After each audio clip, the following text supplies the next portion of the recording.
la parole. C'est mieux. Donc, pour remettre un peu le chauffage, je crois, c'est quand nous chantons, on ne remet pas.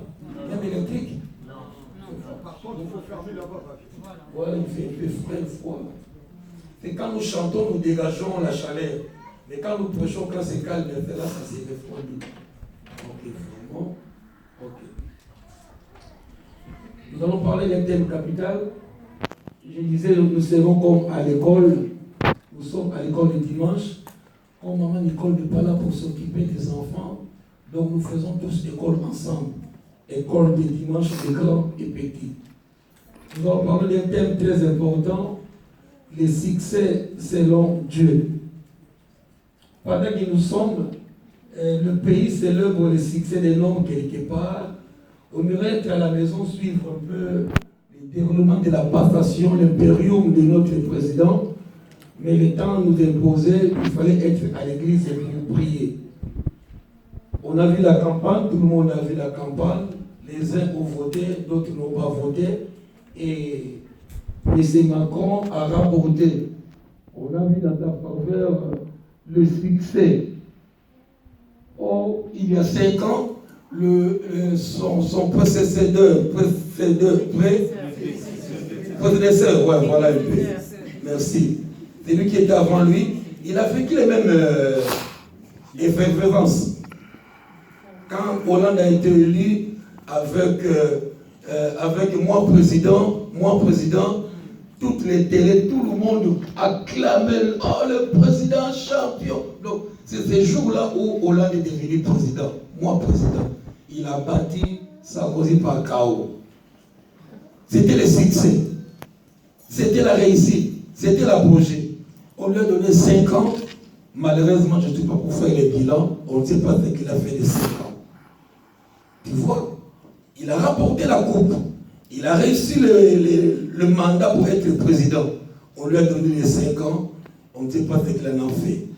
Aujourd'hui aussi, pendant que nous sommes là, à 11h30, il y a Macron qui aura son impérium, qui sera officiellement investi président de la République. Nous le souhaitons beaucoup de succès. Nous le souhaitons qu'il soit un président agréable. Donc nous allons parler aussi du succès selon les enfants de Dieu. Le mot n'est pas tabou. Les succès, je les trouvé à l'église, à la Bible plutôt. Nous essaierons de voir si et là les mots succès. Donc ma prière avant tout, que tu aies le succès avec Dieu. Quand tu as le succès avec Dieu, partout où tu seras un homme, une femme de succès. Mais avant cela, nous allons voir une portion des Écritures. Donc nous allons d'abord lire dans le livre de Genèse un choix. Un choix a été donné à un homme. Ok. Donc, je me trouve dans le livre de Genèse.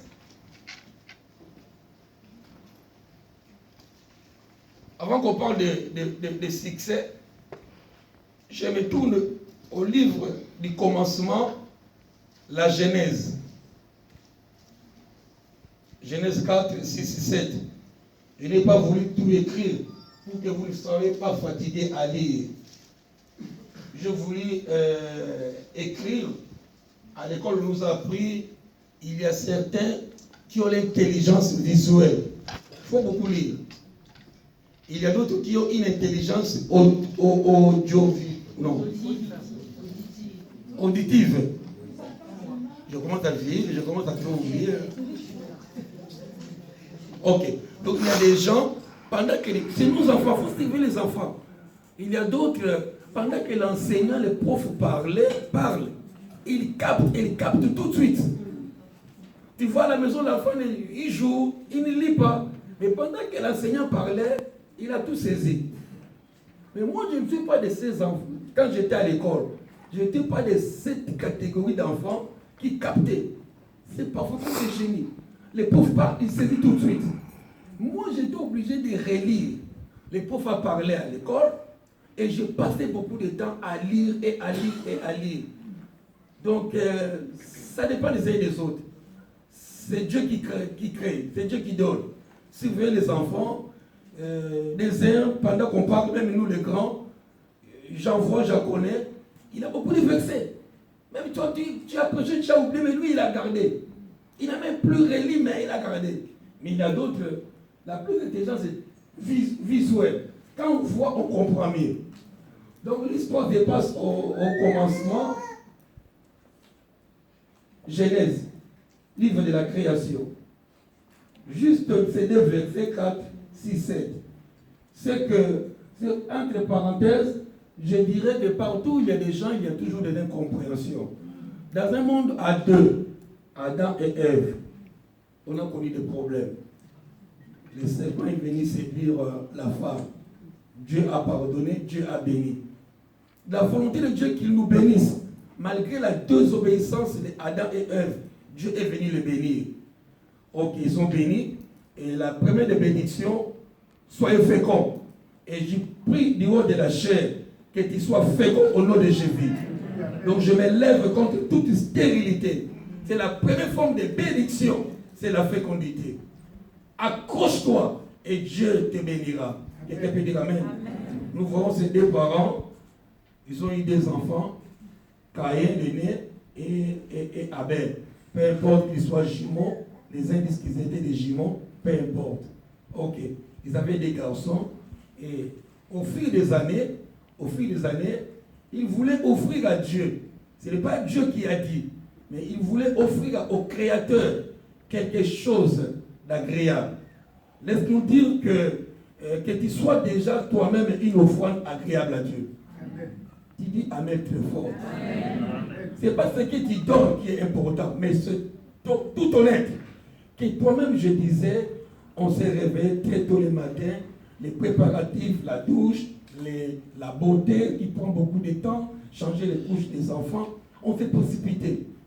Donc la Bible dit que nous soyons comme une offrande agréable. La première offrande que Dieu accepte, c'est notre corps.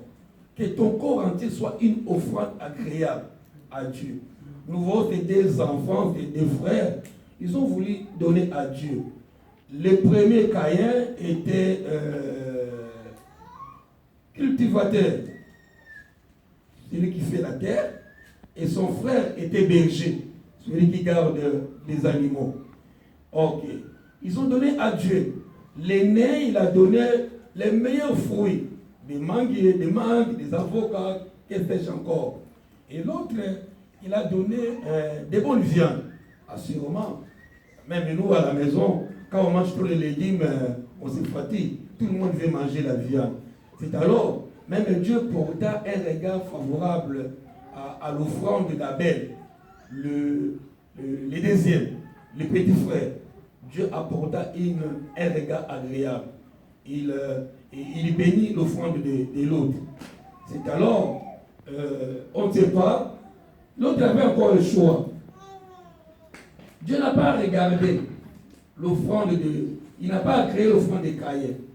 Il a agréé l'offrande d'Abel. Pour dire que le premier échec n'est pas la fin de toute chose. Beaucoup se découragent. Beaucoup abandonnent. Beaucoup, juste parce qu'il a vu le premier échec, ils abandonnent. Je connais à l'école, surtout, c'était un mauvais système, le système français pour l'école. On ne laisse pas redoubler l'enfant. L'enfant ne reprend pas à l'école.